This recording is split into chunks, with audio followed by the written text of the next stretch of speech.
Mama? Mama? Who's the best, Mama? Now the audio listeners are probably going to be like, what the fuck is he doing? I didn't realize you started recording either. Oh, no? That's funny. Yeah, you just thought that was like a mic test? Yeah. No, nothing beats the original mic test that is somewhere on my laptop. Maybe we'll share it with the viewers one day, with the video from Main Card Tiz episode 1 where Jim is doing the now coming in, changing the formula, and like the listeners and people watching right now have no clue what we're talking about. Maybe someday. But yeah, man, like, I'm sure they don't want to hear us talk about random videos on my computer. They probably want to hear us talk about this UFC card. And, like, a lot was going on in combat sports over the weekend. But we got to start off with the UFC. I mean, they nailed it. UFC 327 was awesome. I did want to say this, like, it was... UFC 327 was definitely the best card that they've had, like, on paper in a minute to me. Like, I mean, I don't think that's much of a hot take either. I could easily say this was the most stacked card since UFC 300. I mean, dude, Gastelum versus Luque was the second fight of the night, wasn't it? Like, it was pretty early. Yeah. And I'm like, damn, like, that's a good fight to have on there. And I don't know, man. Like, with all these cards lately that are, like, very top-heavy, if that. Because, you know, last week we didn't do a podcast, but, like, Moicano versus Duncan, really no point in making that fight.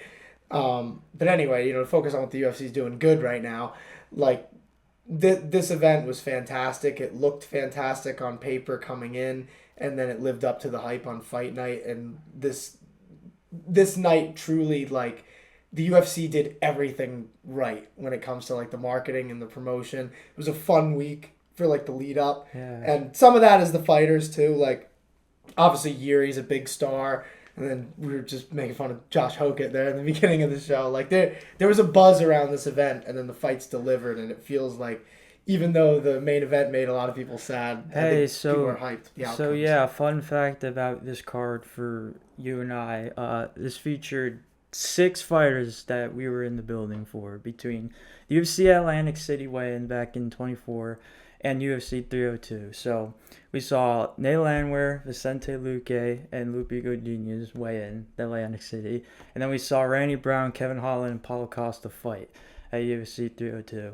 And what was supposed to happen on that Atlantic City card as well, but it never came to be, Dominic Reyes versus Carlos Ulberg. And Ulberg is now the light heavyweight champion. So that would have made it 8. And wouldn't you know it, this made the best card since, like I said, UFC 300. So I mean, it was fantastic. I mean, I think we just have, you know, that's just, you know, the kind of world we have. So, you know.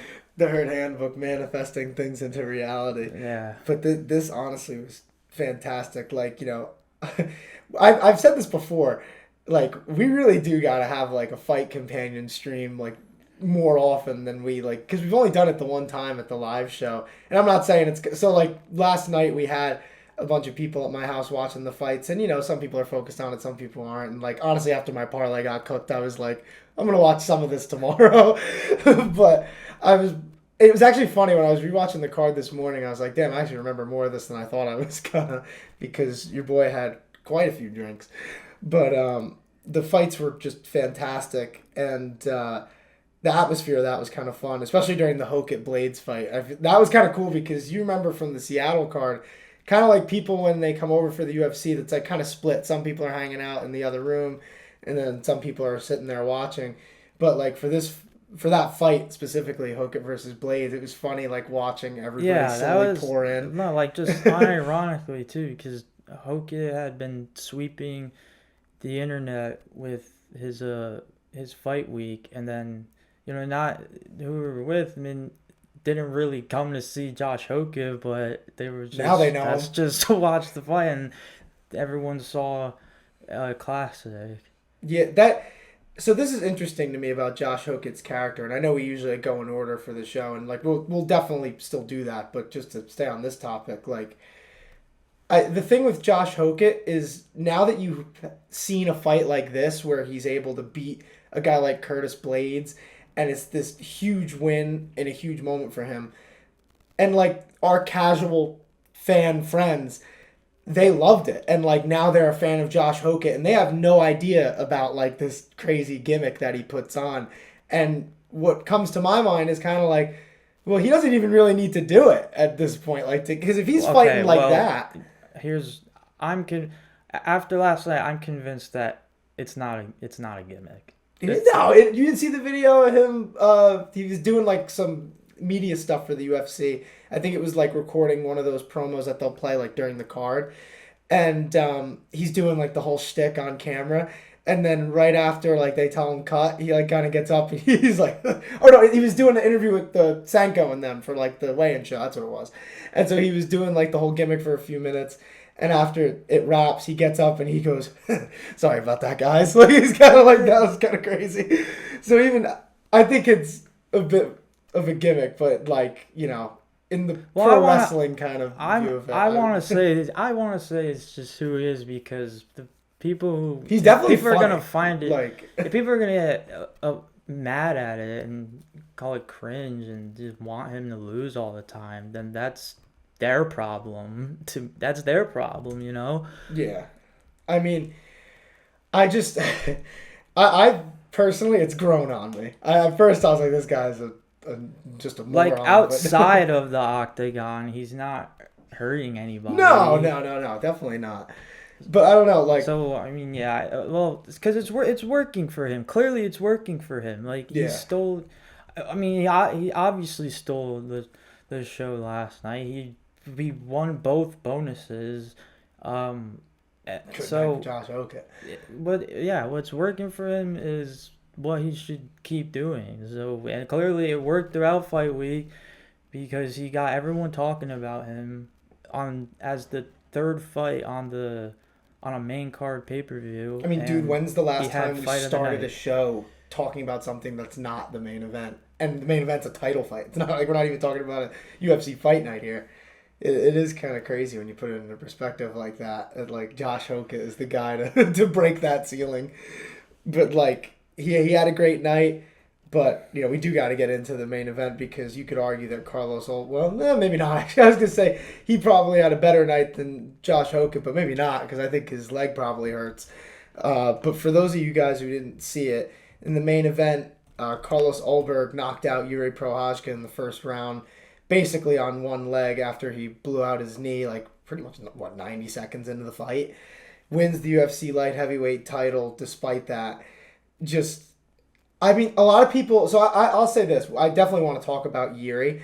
And I feel like a lot of people are focusing on Jiri just because of like the way that this fight kind of played out.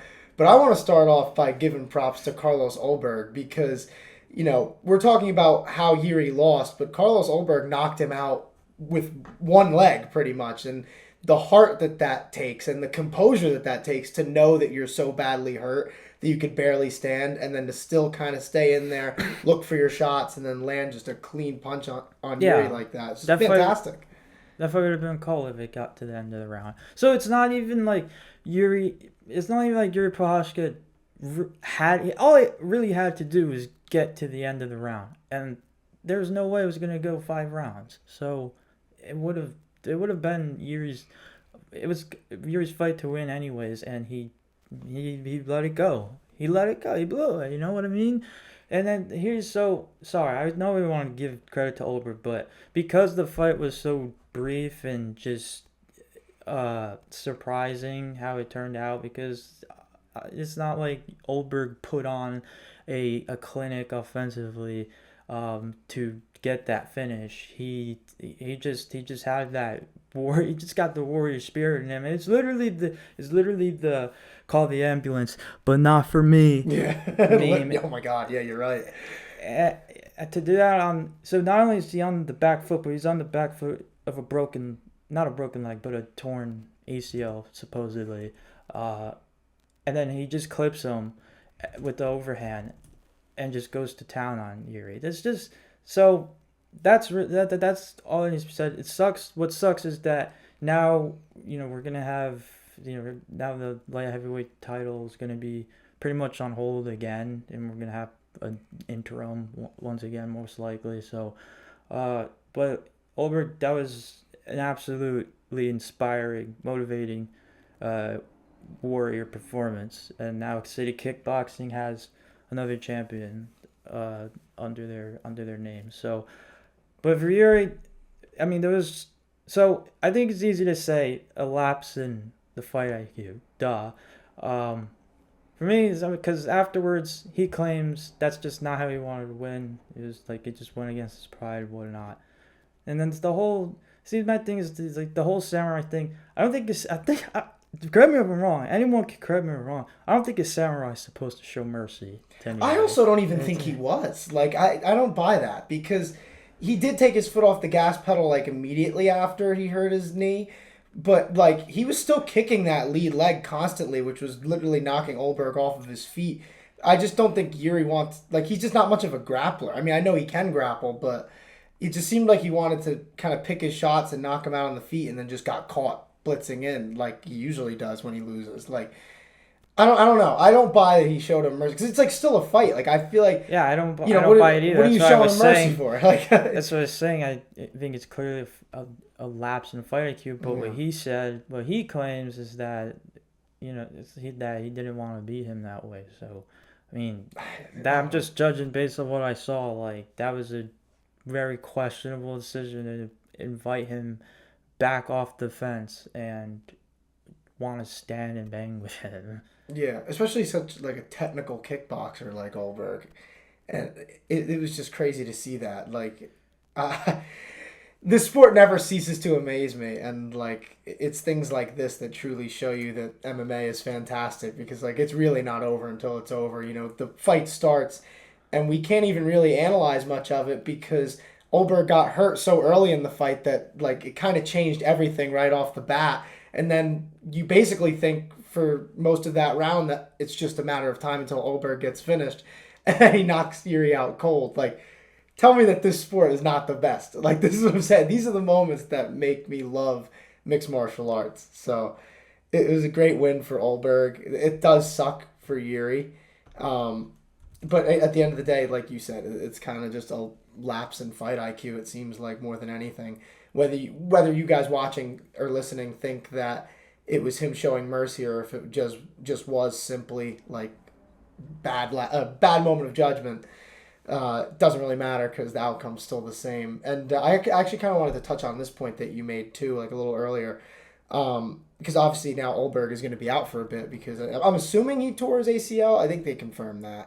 I just know they confirmed they blew out his knee, so I'm assuming like that's probably what happened. So like he's gonna be out for almost a year, if not more than that, depending on how he recovers. But honestly, like for light heavyweight, I don't think that that's the craziest thing. Like I don't know if they'll need an interim title because right now there's not really a top contender at 205. Like there's Khalil, you have Jan Blachowicz lying around there. There's Costa, you kind of have to put him in there. Magomed Ankalaev, but like there's no one like knocking at the door right now. You know what I mean? Mm-hmm. I mean, maybe if Pereira loses at the White House, maybe he goes back down to 205. But I don't really see that. I mean, I don't know if you saw him getting on the scale at somebody's house. He was 251 pounds, so yeah. I don't think he's going back down because that would be crazy. Yeah, man, I kind of forget how kind of shallow light heavyweight is nowadays. Yeah.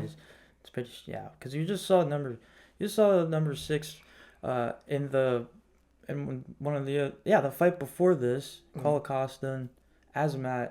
I mean, he lost. He got finished by Paulo Costa. He was number 6. So it's a division that was obviously cleaned out by Pereira. He's moved up now, and it's missing that guy who's clearly like going to get there again.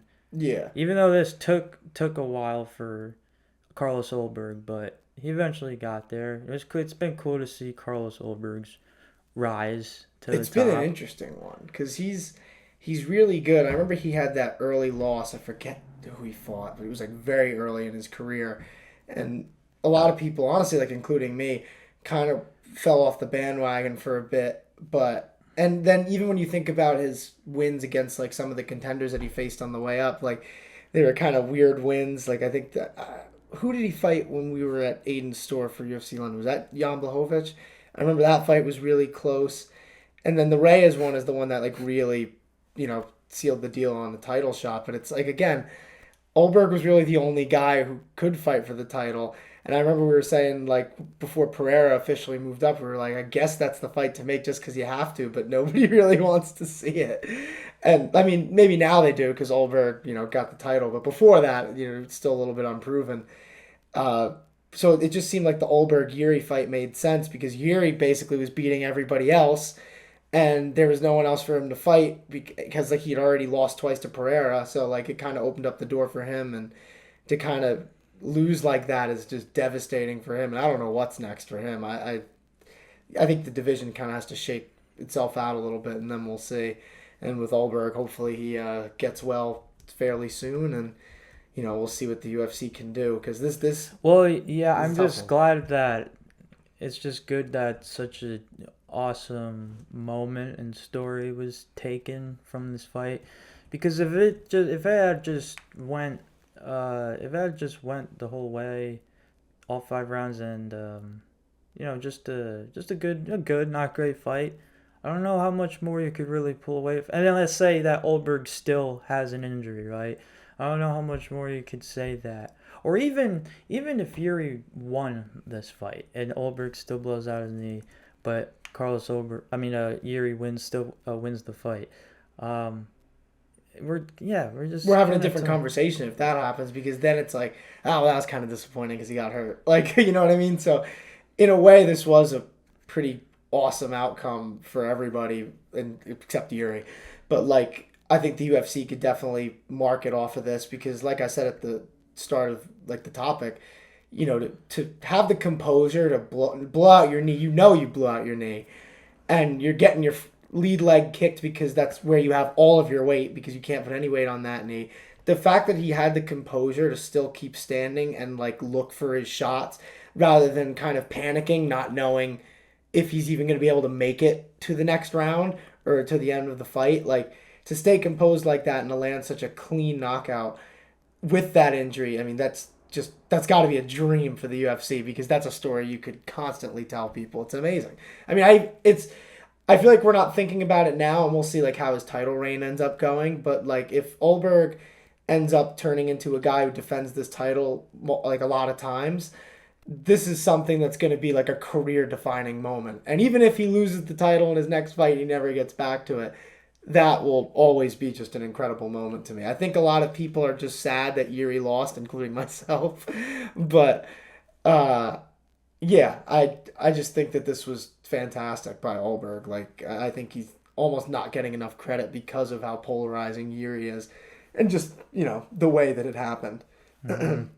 Yeah, so I'm glad it's cool. It's cool that it ended that way because kind of what I was trying to say before was if it went the distance and let's say Ulberg blew his knee out in the 5th round but made it to the end of the round and then wins by a decision, this conversation would be a lot more dull because he's still now going to be out for the year, and there wasn't such a just unbelievable, unprecedented finish of knockout to talk about either. So yeah, I think that's just kind of how it was one of those cards that was just memorable start to finish, because even the prelims were awesome in my opinion. So yeah, and we're definitely going to get into a lot of that.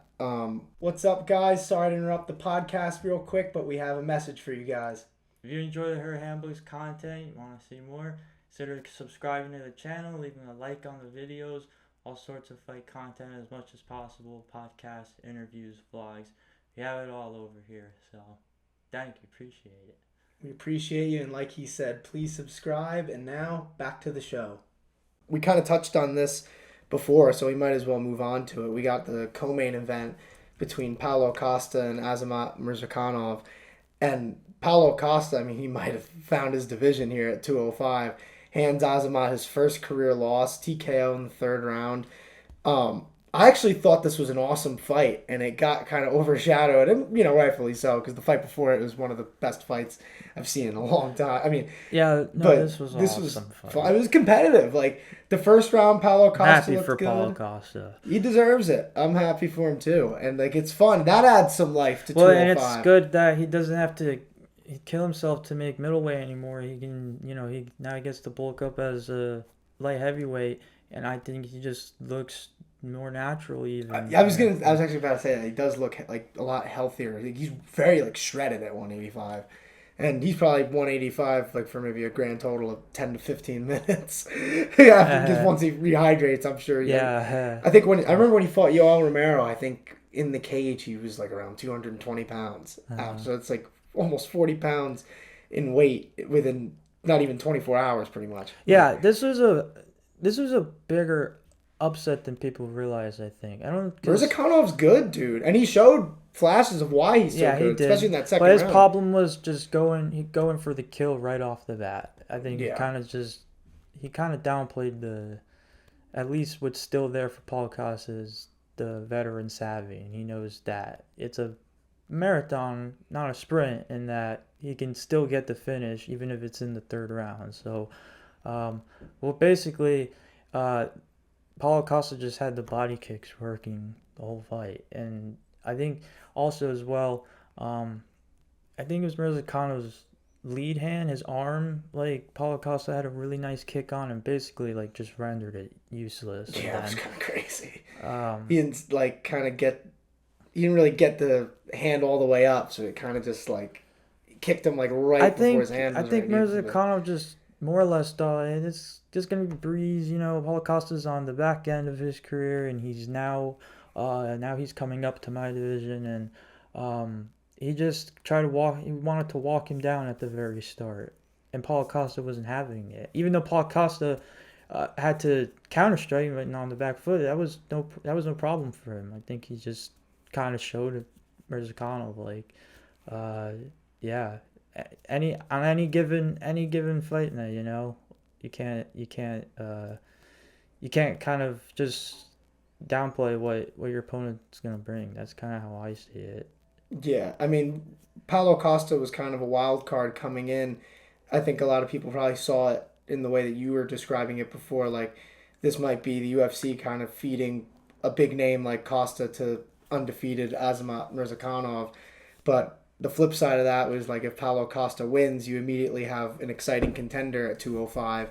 And now with Costa getting the TKO and handing Azamat that loss, it does make it more interesting because I think Paulo Costa is one fight away. Honestly, like he just beat what was it, number 7, Six. 6, number 6. But yeah, like so now he's going to be towards the top of the division. And like I said, right now there's not really like a top contender. So he could really fight any of those guys who I mentioned before. And if he wins that fight, I mean, who wouldn't be excited for that? Like Paulo Costa fighting for the title against Ulberg when he's healthy. Like that'd be kind of fun. He had moments where he didn't look as good in this fight, but I also think that those like that second round, the things that were affecting him, I don't think would affect him in a fight with Carlos Ulberg, just because Ulberg has a completely different style. So I don't know. It would be intriguing, and like that in a way, like I'm almost happy that Ulberg won too, because Ulberg still hasn't fought a lot of these guys towards the top. I mean, he hasn't fought Khalil, obviously hasn't fought Paulo Costa. Like I said, slim chance, but if Pereira comes back down, that's another fight. It's an exciting time. Like I feel like usually when we talk about other divisions, it's either like we're really certain of like what's probably like gonna happen next, and then there's other divisions where like you think you know what's gonna happen next, but then Diego Lopez gets a title shot, and then it basically throws a wrench in everything.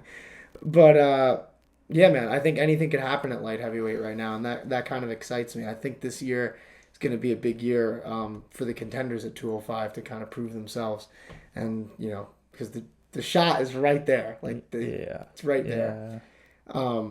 But let's move on to the Josh Hokit fight, which we kind of talked about a little bit before. Although we're more talking about the character. But the fight itself, I mean, Hokit versus Blaydes, I think, to me, that's fight of the year so far. It reminded me of Don Fry versus Takayama in Pride when they're just slugging it out. Or I saw other people comparing it to Bigfoot Silva and Mark Hunt. That was another crazy fight. And like when you're in a fight that's getting compared to two of the greatest fights of all time, you know that you did something good. And like that's for Josh Hokit and Curtis Blaydes. But Hokit defeats Blaydes by unanimous decision. Definitely one of the best heavyweight title or fights of all time. Might be the best. And just the division right now needs this life that a guy like Josh Hokit is bringing. So, I don't. It could be Hokit for a heavyweight. More or less has pillow hands to not have knocked out Curtis Blaydes, or Curtis Blaydes just has an iron chin. Might be Which both. one? I don't know. It might be. I mean, Hokit, he has an interesting style because he's so athletic. And, like, a lot of the guys right now at the top of heavyweight, like, they're getting up there. Like, Volkov's Dude, the middle finger was, yeah, the middle. I think even after the first middle finger, like even before the fight started, the middle finger. I think that right there was probably enough for Curtis Blaydes to be like, I can't be dropped in this fight. I can't get knocked out in this fight. Pride and ego might be the only things that were keeping Curtis Blaydes on his feet in that fight. That might be what it is. Might not be the chin. It might not be Hokit not having power. I think it might have just been pride. But, like, it was an incredible fight. I mean, what could you really say? It was so back and forth because in the beginning of each round, Hokit was just foot on the gas pedal. He was hurting Curtis Blaydes really bad. And for most of the fight, Curtis Blaydes was able to kind of come back towards the end of each round and like land some big shots on Hokit. Like it was just back and forth.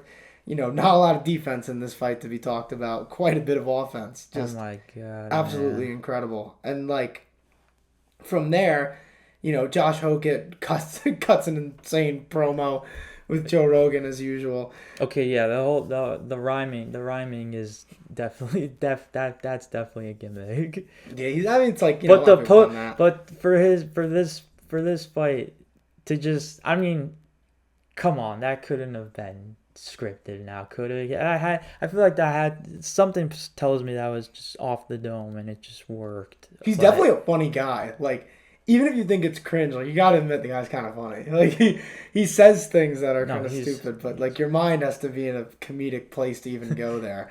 He's fun. Like I'm enjoying it because you know we've talked on this podcast a million times about how dull that the UFC has been at times lately, and a guy like Josh Hokit, love him or hate him, he makes it interesting, and like he really was the story of the week and kind of stole the show during the fights too.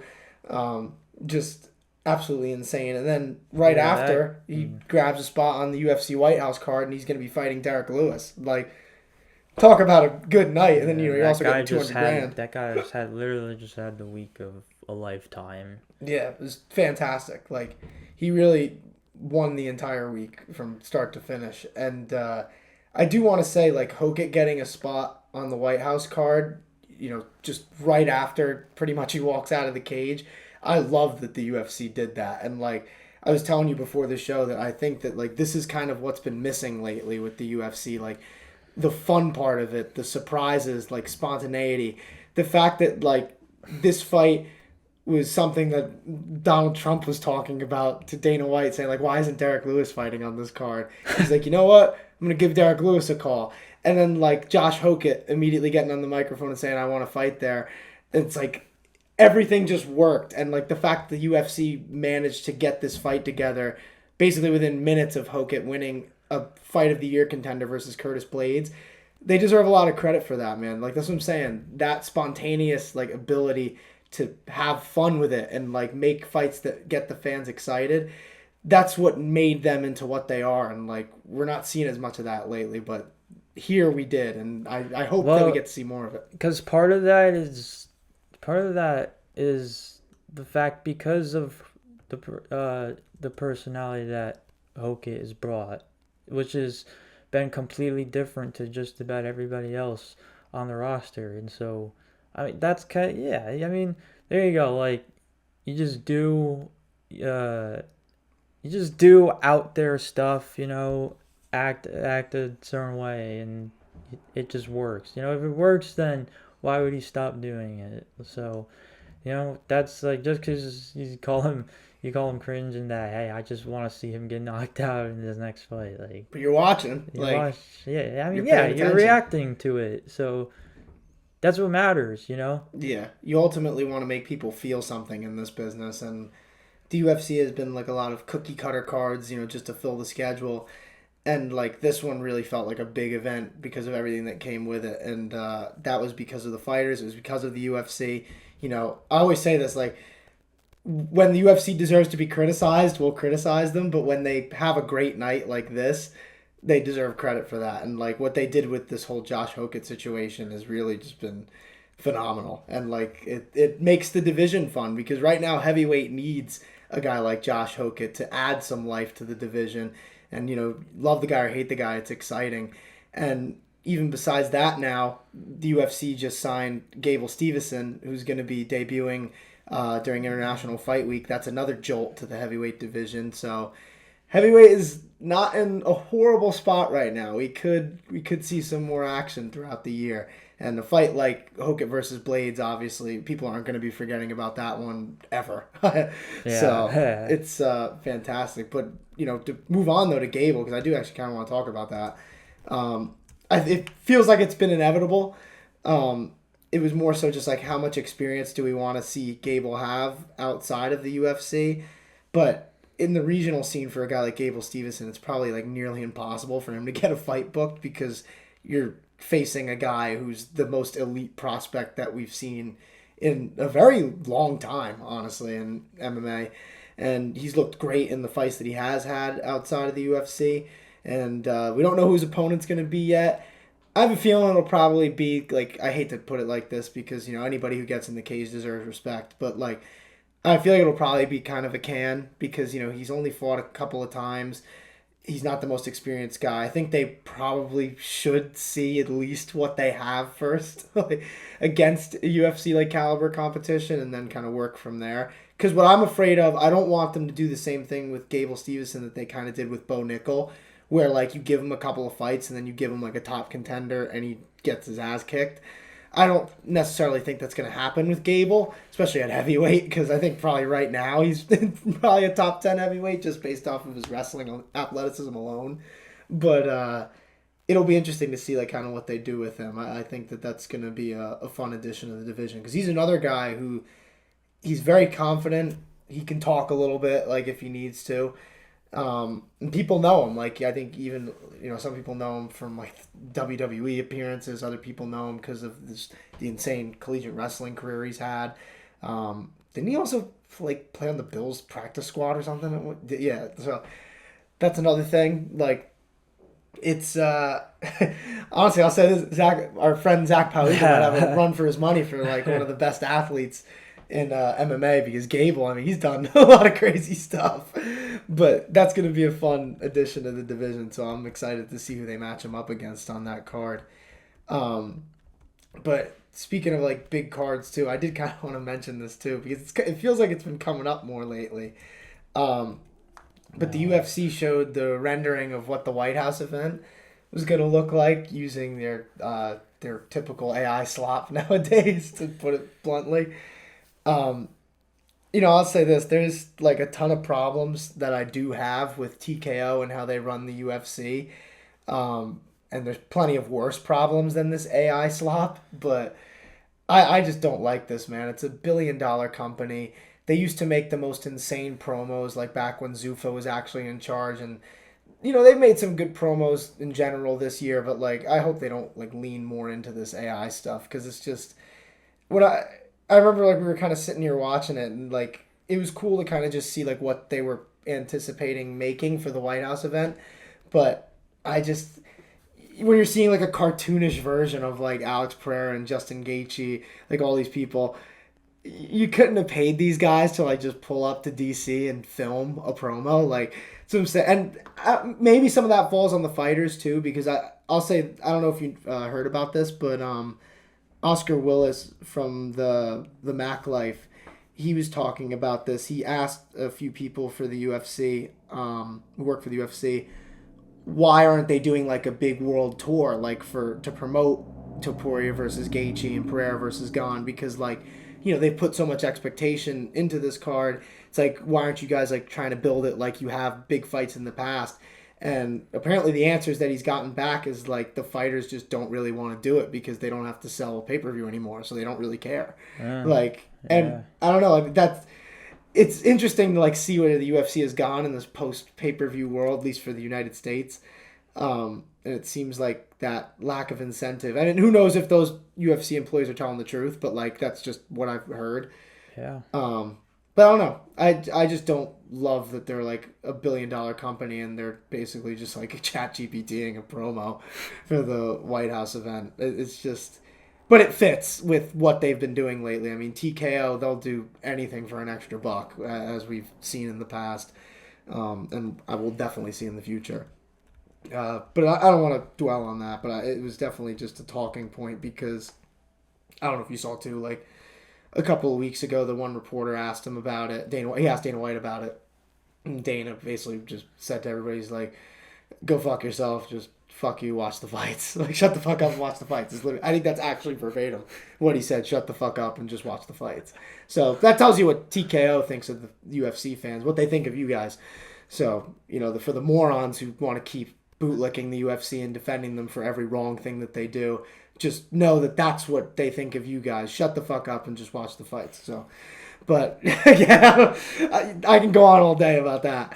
But to get back to the fights themselves, this might be like the low point of the card, and we're not going to spend much time on it. But Dominic Reyes versus Johnny Walker. I mean, very forgettable fight. Both of them looked terrible in my opinion. Bad fight IQ. I don't think either of them wanted to be laid out on the canvas. Yeah, which is funny because this was like a fight that everyone had circled going in, like somebody's getting slept, and then I don't mind like a chess match, but this was like less than a chess match. Like this wasn't two technical strikers battling it out on the outside. Like it was literally just kind of sloppy kickboxing, and like the kicks in this fight just were gross looking, man. Like neither of them are really that good throwing, especially like Reyes is more of a boxer. Johnny Walker's explosive, but like his kicks are more like random than they are like precise. It just wasn't a fun fight to watch, like at all. So nope. I don't have much to say past that. I don't know, but I don't think Dominic Reyes is done anymore. And I don't know what, and especially now with the landscape of light heavyweight, there's something still out there for him. I mean, you know what I've thought about this. I've never really thought he was like completely done. I also just don't, I heard somebody talking the other day about like butterfly effects and like MMA and like certain things. Like what would, if you change this outcome, it would change the sport entirely. And like I still think about that John Jones fight, and like he beat John Jones. Like yeah. I know on paper that's not what it says, but I've watched that fight so many times trying to like see it in a way where I see John winning, but every time I watch it I see 3-2 Reyes, like clear as day. So you wonder sometimes where his career and his life would be if he had gotten the nod that night, like he probably should have. But now, like, you're defeating Johnny Walker in a split decision off of like probably what was the worst fight on the card. And, the fans were booing. And most of the time, I think I've told you, like, I'm not behind the booing. But in this fight, I kind of understood it because it was just bad. It wasn't fun to watch. Wasn't technical enough to kind of warrant that. Because, I've talked about this with like MVP in the past. If it's not a fun fight, but somebody is like so technical that they're like doing impressive things like evading punches and stuff, I can get behind that at least. Like I think hardcore fans could see that, but this was just sloppy, not exciting, and just, yeah, pretty forgettable. But I want to move on to the next fight because this guy does deserve a lot of credit for his whole career, honestly. Cub Swanson gets the perfect send-off against Nate Landwehr, knocking him out in the first round, and like, dude, for me personally, like I was getting into the UFC when Cub was like right in the midst of his prime, when he was at the top of the featherweight division. He was kind of like perennial top 5, and like this version of Cub Swanson that we saw against Nate Landwehr reminds me of the Cub Swanson that I watched when I was first getting into the sport in like the mid 2010s. And it was just unorthodox, excellent offense as usual. I mean, he's so quick. Even at 42, it's crazy how fast he was. Super accurate, and like you could tell right away that Nate Landwehr had nothing for him. And you know, a lot of people throw out like the term journeyman in a bad way, but I like what Cub Swanson was saying this week about like he's like, no, I am a journeyman, because there's a lot of people who don't last that long in the UFC and they haven't reached the heights that he's been able to reach. And so it's like the fact that he's been able to hang around this long fighting all of the top competition, and he's beaten a lot of great guys. Just an outstanding career. A last man standing from the WEC as well. Much deserved send off for Cub. That made me happy because like when I was first getting into the sport, man, like Cub was one of my favorite fighters, has maintained his position of being one of my favorite fighters even till now. So it's sad to see him go, but like I'm glad that it was a perfect one for him, because you know we've talked about it before. It's not often that you see like a nice send off in MMA anymore.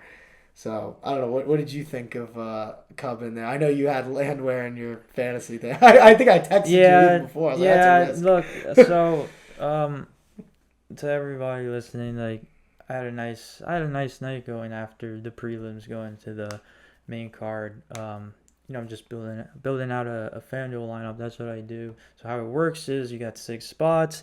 You're gonna put six fighters that are just gonna score normally, and then one person in the MVP spot, they call it, is gonna multiply their score. And I had a really good prelim, and then my thing for Cub Swanson versus Nate Landwehr, like I was gonna pick a side, and I was going back and forth between them, and I landed on Nate on the last second, thinking, okay, it's gonna go the distance, and he's gonna accumulate enough significant strikes to still score well, and Cub Swanson probably will still score well too, but not really a score that you're gonna need to win big on the night.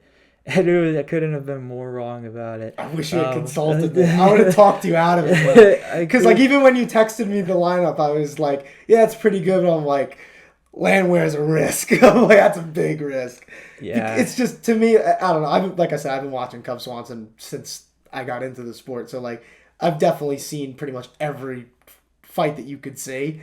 And I remember even when I first got into it, like back when I had Fight Pass, he was somebody who I went back and watched like all of his fights, like WEC and everything. So like I saw the writing on the wall, because Landwehr, he's a brawler, and it's like Cub has such a weird style. I was like, I don't think Nate's going to be able to hit him, and I think Cub's going to be a lot faster than him, even at 42. I just think Cub's better. Like Cub's a really good fighter. People don't like. That's what I'm saying. I'm glad that like he got the respect that he deserved tonight or last night, because this is a guy he's had some rough losses against like the best of the best, but he's maintained his position of like being one of the better fighters at featherweight for a very long time. Like, and the resilience that he's had in his career. Like I was thinking about this, like when he was in the WEC, he fought prime Jose Aldo and got like viciously knocked out. And like for a lot of fighters, when you get to the title shot and you face a guy like Aldo and you lose so dramatically, it kind of like it really impacts the rest of your career. Like we were just talking about it with Dominic Reyes. Like, he loses that fight to John Jones. His career has kind of been up and down since then. Cub Swanson, he lost to Jose Aldo, and like it made him better, and he lasted for such a long time. Ends up lasting longer than Aldo himself. Mm-hmm. So yeah, it's just. It's cool, man. Like, I love that he got that moment. It was cool to see his family in the cage, too. Puts the gloves down. At least it wasn't like Seattle, where Nico Price retired, too, with Michael Chiesa, and then he just didn't get a chance to talk. I kind of felt bad for him. But this was a Cub Swanson looking like Cub Swanson. Yeah, I don't know. I just feel like a guy like Cub Swanson has been in so many barn burners. I mean, the fight with Korean Superboy at UFC 206 is probably still might be the best 3-round fight I've ever watched. Like, just unbelievable fight. And if you guys haven't seen that, because like I know there's a lot of newer fans from like 2020 and beyond. Like, you guys got to go back and watch Cub Swanson versus Duho Choi at UFC 206 because It's that's just a a great fight. firefight for him and his opponent every time. He's just like so offensively gifted. Like, his defense sometimes isn't that great, and like on the ground is kind of where he would struggle sometimes. Like, I think he fought Frankie Edgar 2 or 3 times and kind of lost in the same way each fight, just getting taken down and held. But like when Cub's on the feet and he's styling on people, like that's when he's at his best. And he's beaten a lot of good guys. Like I kind of want to like check his resume on Tapology. It's like he's beaten a ton of people. Like he had a run at featherweight, man. I mean, he was around the top 5, top 10 for years, which is crazy to think about. Like, there's that. Yeah, I mean, he has a win over Jeremy Stevens, has a win over Dustin Poirier, has a win over Charles Oliveira. Like, he's beating a lot of guys, man. Looking back at those WEC days, like WEC 31, he lost to Jens Pulver. Like, he fought Jens Pulver. Like, that's crazy.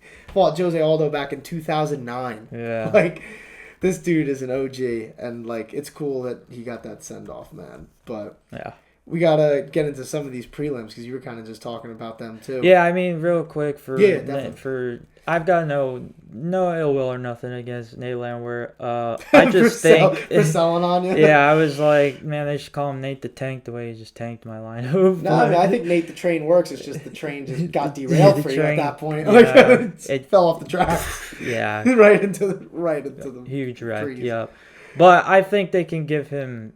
They can give him They gotta give him a step down in competition and just he's got because I still think the guy brings something to the table. Otherwise, he wouldn't have got this fight in the first place. I mean, Nate Landwehr is one of those guys. He's all action. Like you're never going to see a bad Nate Landwehr fight, win or lose. So I think that the UFC. So I don't. Yeah, I hope that they.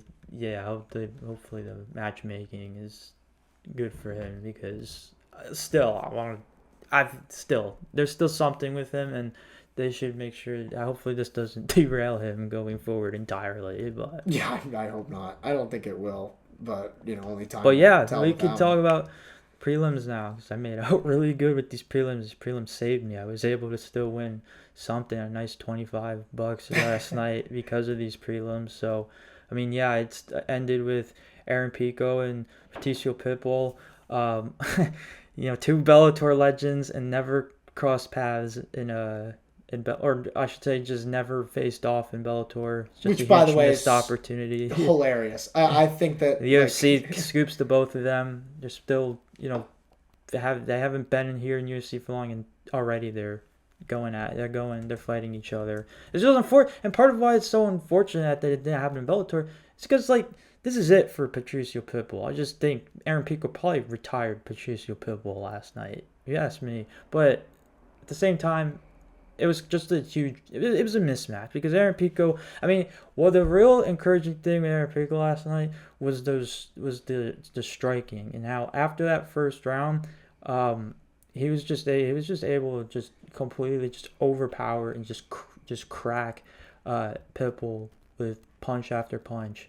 And then because we knew the guy was going to be able to take him down as well, that the wrestling was going to be there.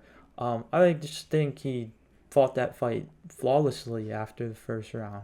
It was awesome. He was a great bet last night for me. So his boxing was literally fantastic. Like that was the best that Aaron Pico's ever looked in Bellator, PFL, UFC. Like that was a fantastic performance. I think if he can fight like that, he can go really far at 145. And this was a weird fight to me, like even when they booked it, because you have that Bellator angle. Like it is just ironic that these guys were both in Bellator for a long time and Bellator somehow managed to not make this fight, and then the UFC gets both of them and makes it. Like that's just such a funny slap in the face to Bellator to me and the PFL. And I think that they just met at like the right time for Pico, the wrong time for Pitbull. I think if they fought back in Bellator when Pitbull was at his best, I think Pitbull probably wins that fight fairly easily. But I also think at that point, Aaron Pico wasn't as good as he is now. I think he was still learning. So now it just seems like they've crossed paths at a point where Pitbull is kind of on his way out. He's getting older. And Aaron Pico is really kind of just entering the best years of his career. So this was really promising from him. If he can keep himself from getting starched, because that's the thing. Like, he used to kind of have like that Michael Chandler style where he has the skills to win fights, but he doesn't have the IQ or the durability. And if he can fight measured like this and just piece people up on the feet while still having that amazing wrestling to fall back on, Aaron Pico can be a real threat at 145. And I was kind of looking at the rankings, thinking of like what I'd want to see next from him, because now he'll probably be at like the tail end of the top 15. I'd love to see him fight the winner of Aljo versus Oh, Zalal. absolutely, man. Because he just brings he brings a big frame already to featherweight, and the fact that his base is wrestling is really,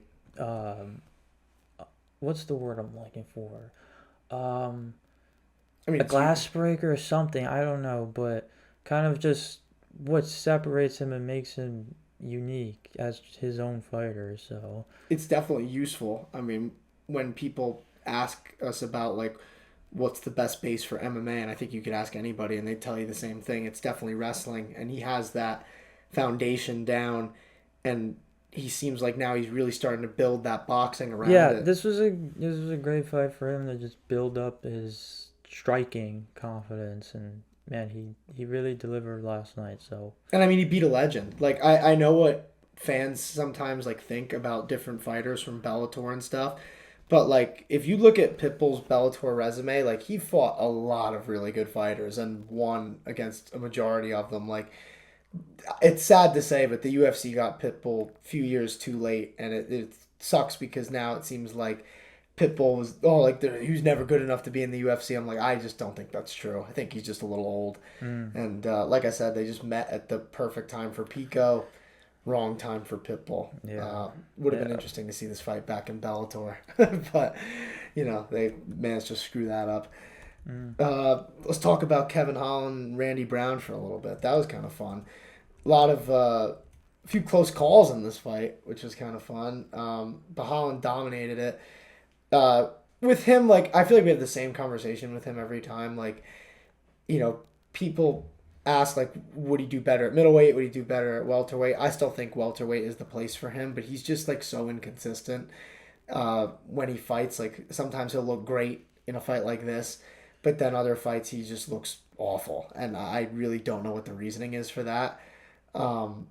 It might genuinely just be, like, a limit to like where he's going to go in the division, but honestly I don't even know if it's that, because there's some fights like that it seemed like he should have won going in and then he loses, or vice versa. Like, he's a complicated member of that division, but I think with Kevin Holland you're kind of more so looking for entertainment at this point rather than you're looking for like a title shot. But honestly, we were talking about this a little bit. I really want to get into this topic because it's just fucking crazy. But a story that has truly not been talked about enough this fight week. Daniel Rodriguez was in a Mexican prison for the past 8 months and was just released. And the rumor is that Kevin Holland bailed him out so he could have a rematch with him in the UFC. And, if that is true, that Kevin Holland did that, that might be like the greatest story in Kevin MMA Holland history. is so cool, dude. Like, that might be the best story in MMA history, though. Like, maybe Get in the Hole might be the best story in MMA history. I'd throw back to that. And I feel we've talked about that on the show before. I mean, we had a whole podcast reacting to it, I think. By the way, you guys should... I don't even know if that's on YouTube anymore, actually. I was going to say you find that on YouTube, but maybe not. But yeah, that's a that's a whole nother conversation. But if you guys want to find something funny, maybe it'll be there. Get in the Hole. It's a Chael Sonnen story, and I think the original recording is gone, but someone else might have posted it. But this might be second only to that, if this is true. Because if Holland bailed out D-Rod just so he could rematch him, that's like the funniest thing ever, man. Like, that's real. That's real shit. But I'm glad D-Rod's out of prison, I guess. I don't know what he did or what happened, but seems like a rough situation for him. But he's going to be coming back hopefully soon now. Hopefully he didn't do anything like terrible down there. But yeah, we'll see what's next for him. It's just a shame that Kevin Holland hasn't become an even bigger star than he already is. He's already gotten fan favorite because the reason, part of why this wasn't talked about as much is because partially because he's on the prelims of this card, and so. But that's a good thing though because it was a stacked card. Like that's kind of what I'm saying. I like that. No, yeah, obviously I'm not saying he should have been on the main card, but yeah, that's Kevin. It's cool because it's just something a guy like Kevin Holland would do. That's what I'm saying. I could see it. I could definitely see that. He's out there, so man. He's so chill about it, and he really is out there. It's just fascinating. And I try not to come at our fellow journalists who are there covering the fights, but it's like, how did nobody ask him about this? Not to my knowledge, at least. I didn't see anyone ask him about it. And it was funny too because Kevin Holland after the fights when he was sitting there talking to the media, he got on them a bit talking about you guys just keep asking me the same questions. I'm kind of getting tired of doing this because of that. And it's that would have been an interesting question. Yeah, that was right there. But I don't know if anyone asked. I feel like if someone asked him about that, I would have seen a clip of it by now. Yeah, it sounds about right. You gotta stop with the same questions. Yeah, interesting Kevin Holland fight week as usual. Get the dominant win. It's fucking couple wild, of close finishes. Might have bailed a fellow UFC fighter out of prison. No big deal. Bailed someone he wants to have a rematch with. That's such a funny reason to do that. That's what I'm saying. I don't even give a fuck that you're down there. I just want to fight you again. So what's your bail? I'll cover That's it. exactly how he would say it too. It's probably the truth. I don't think there's any love there. I don't think he hates him either. But I think that that's a fight that he wants to get back. It seems I think either way, bro. If it's true or not, I mean, we need more Kevin Hollands, man. Yeah, really guys like him make the sport fun, man. You need Kevin Hollands in there. Yeah, that's a crazy story. That's absolutely insane. I swear, I was gonna lead the show with it because it should make a good short. I feel like a good play. Just talking about it. Talking about this story, yeah. I don't know if enough people know about it, so hopefully that will help the exposure. Yeah. Let's move on to a fighter who probably people don't find as interesting as Kevin Holland, sad to say, even though he's really good. But Mateusz Gamrot steamrolled Esteban Ribovics. No, Mateusz Gamrot, yeah, I think you're exactly right about it. Mateusz Gamrot gets a lot of just unwarranted hate, I feel. Yeah, man. I don't know. He's a flawed fighter. I think you know what it is because when he was coming up, he had a lot of potential and a lot of hype behind him. And then when he reached that upper echelon of the division, he seemed to struggle. And I don't know. I think people are more so just still holding him to that expectation and they just view him as a disappointment. But, he's good. He's got good grappling.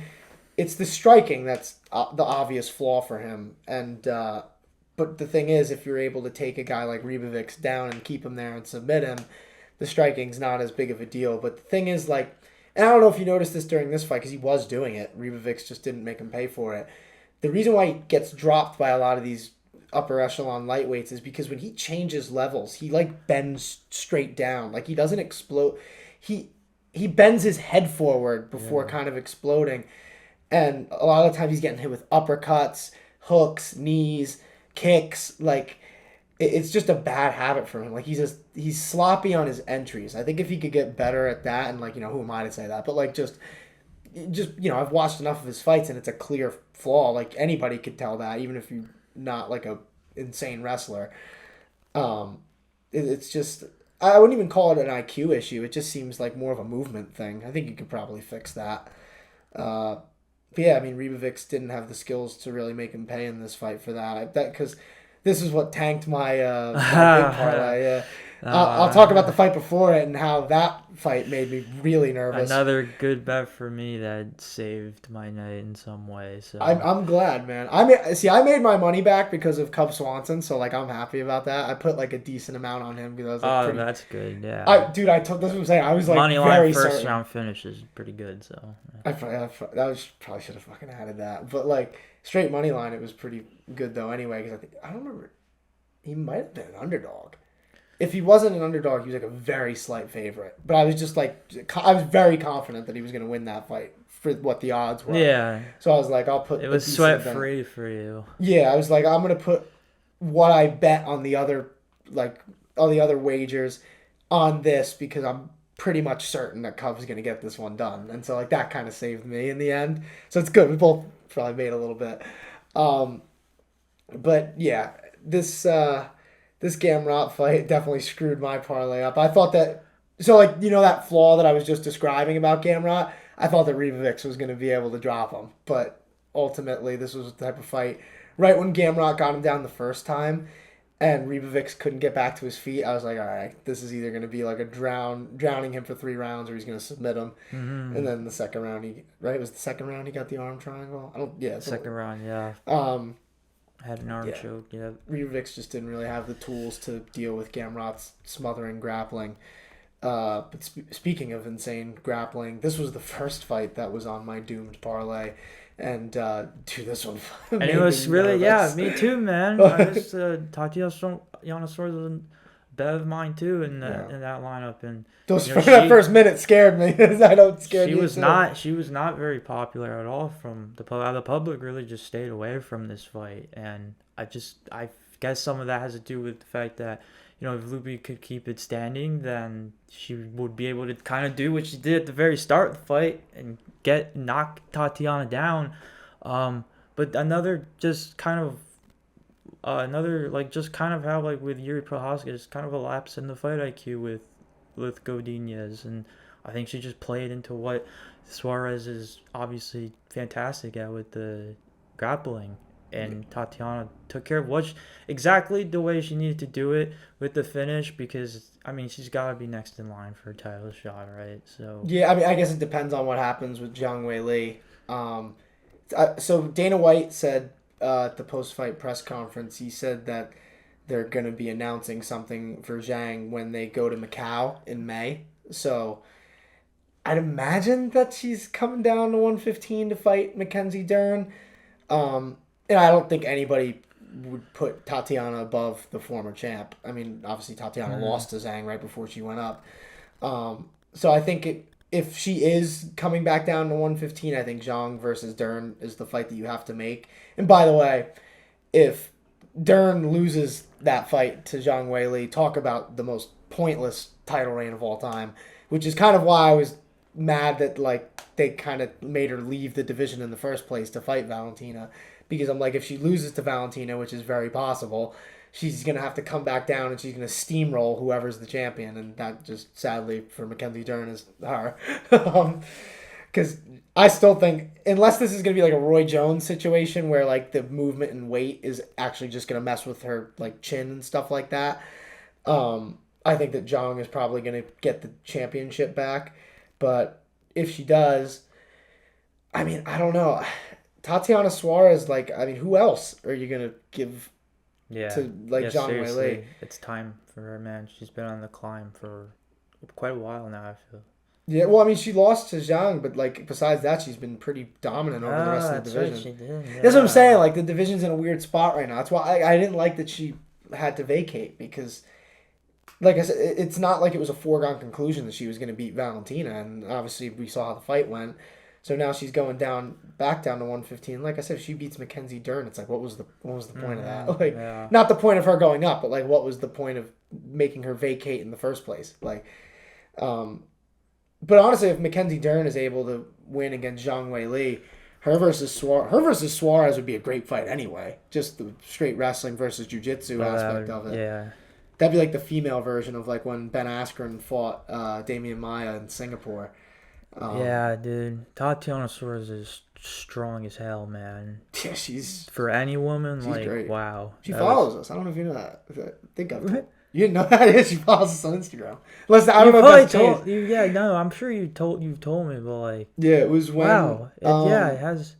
I think she had the HBO documentary a year or two ago come out about how she beat cancer and all that, and I posted something about it just because I thought it was cool that she was getting that spotlight put on her because we were just talking about it she's been at the top of the division for a while, she deserves a lot of love because she's really good. And I tagged her in the thing that I posted, and like she liked it. I think she said something too, if I remember, in like the DM, and then yeah, she followed us. So Yeah, it was exactly. nice.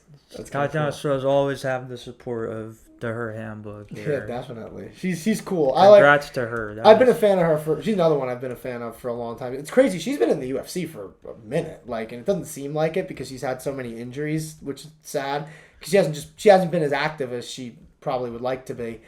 But I've always noticed, like, I don't know as much anymore, but I remember when I was first getting into her fights, when she posts stuff on like Instagram, she responds to like every comment for the fans. Like, awesome. you're not a lot of fighters who want that sort of engagement. Like, I think it's cool of her to like want to connect with people like that. And it seemed, and this is what I'm saying, like the MMA fan base has like so much negativity in it. I do think that like positive people like Tatiana Suarez do kind of make an impact because you don't really see people trolling her in her comment sections because it's like, how could you troll somebody who's like clearly trying to be like friendly with the people who are watching? Like, you see that like a lot of fans who are on her page, like they have the respect, which is nice. I like that. Yep.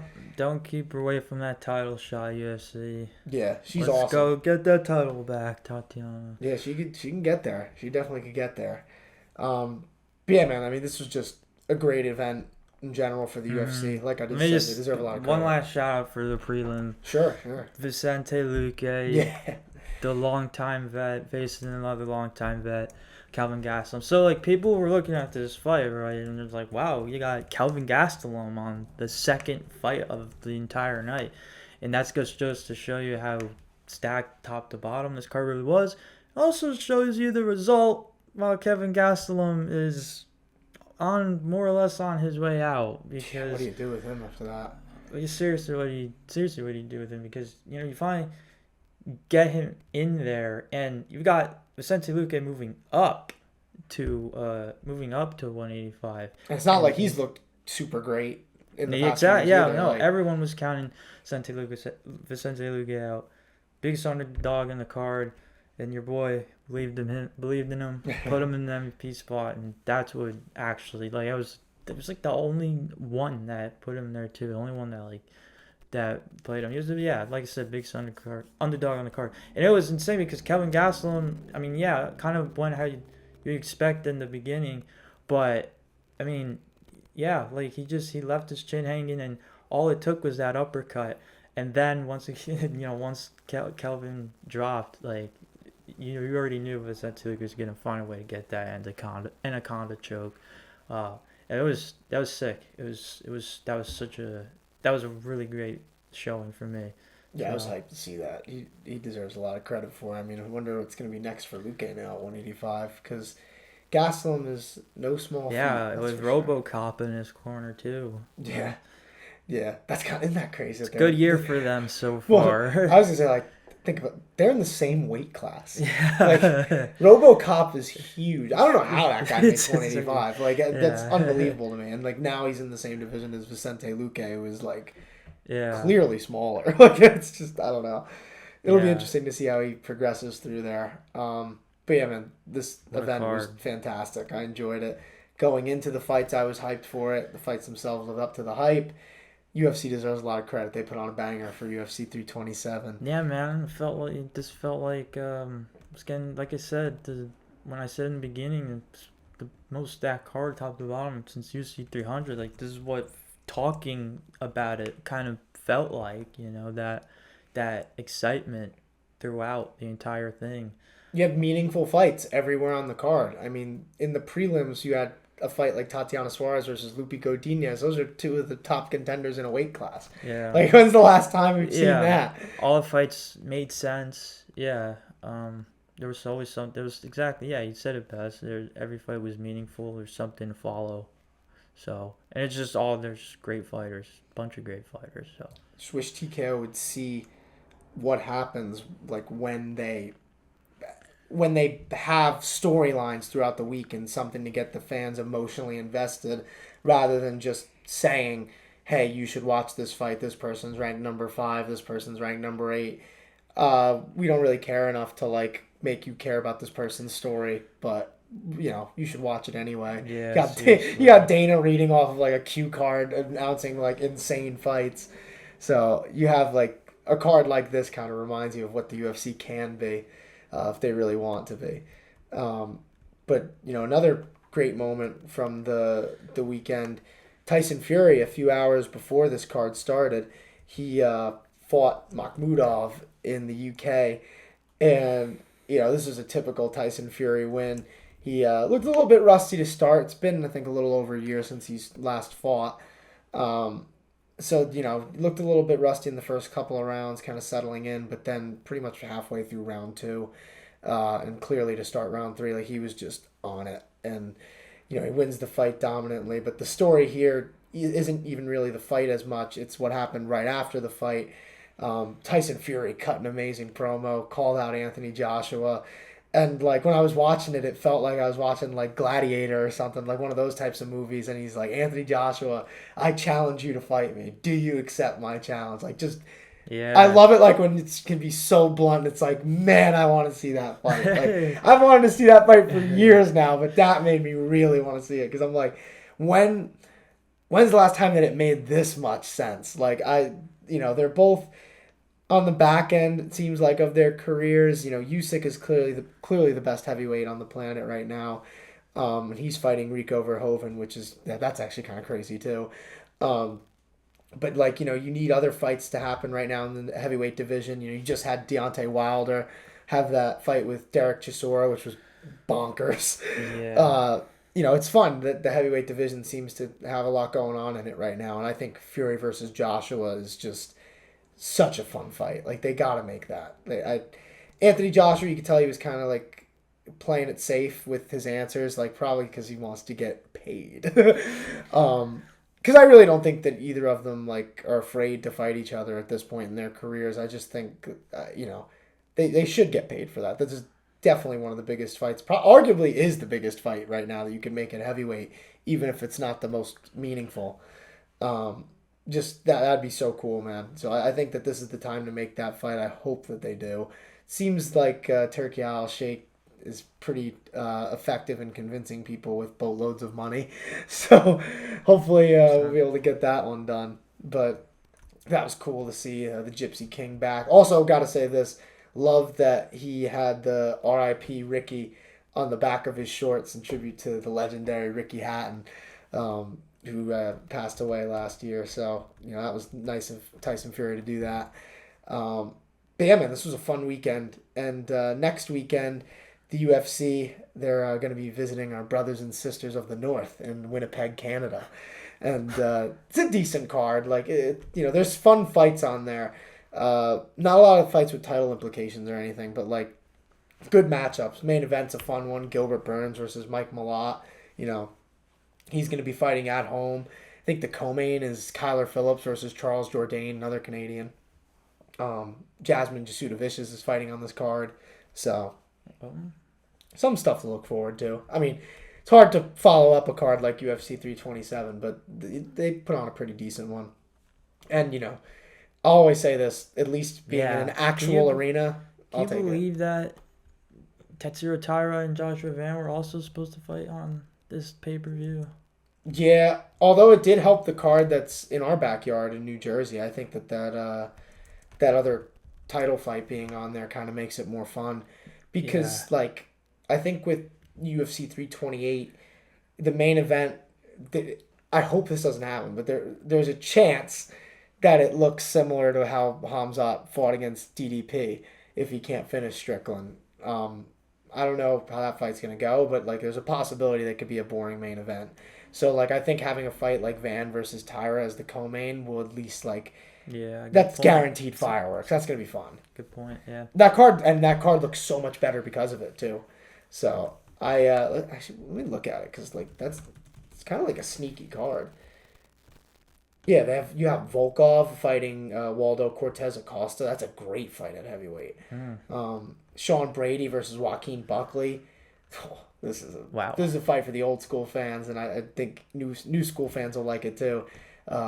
King Green versus Jeremy Stevens. I mean, if you guys want to watch a couple of unks throw down, that's the fight to watch, man. Like, Jersey's putting on a show.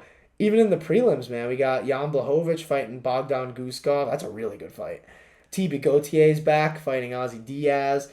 I like this fight a lot at welterweight. Joel Alvarez versus Yaroslav Amosov, who has very quietly been doing well in the UFC since coming over from Bellator/PFL. Amosov was really good in Bellator for a while, and he's 29-1. He's fighting a guy who's fun to watch also in Alvarez, so that should be an interesting fight. And Kopolov's on this card. Kopolov must love New Jersey. Because didn't he fight fall on the card we went to, right? I'm pretty sure. Maybe. I could be wrong, actually. No, I don't believe he fought UFC 302, but he was on the Atlantic City card. That's another guy that we saw weigh in, at least. Yeah, so Jersey man. Actually, I don't know if you caught this, because, everything was kind of, hectic around here during the fights, just because the amount of people that we had at the house. But, during the co-main event, Azamat Murzakanov, I see the when Bruce Buffer's doing the intro, how it pops up with the record where they're fighting out of Fairfield, New Jersey. Did you catch that? No, I didn't, bro. I was like, what? Fairfield? I'm so I don't want to tell you guys exactly where we are, but that's 20 minutes away from where we're that's kind of crazy. I mean, he's obviously not from New Jersey, but he trains here, which is kind of cool. Yeah, he trains very close to us. Whoa. Yeah, so Azamat Murzakanov, fellow New Jerseyan, which I love. Love that we got him. I'm sad that he lost, but at least now I know. It's our brother right there. Brother, come 2-3 years Fairfield, forget. Oh, man. But next week, guys, UFC will be in Winnipeg. We'll be back covering that. And, hope you guys enjoyed. Subscribe if you did, and we'll see you all next time.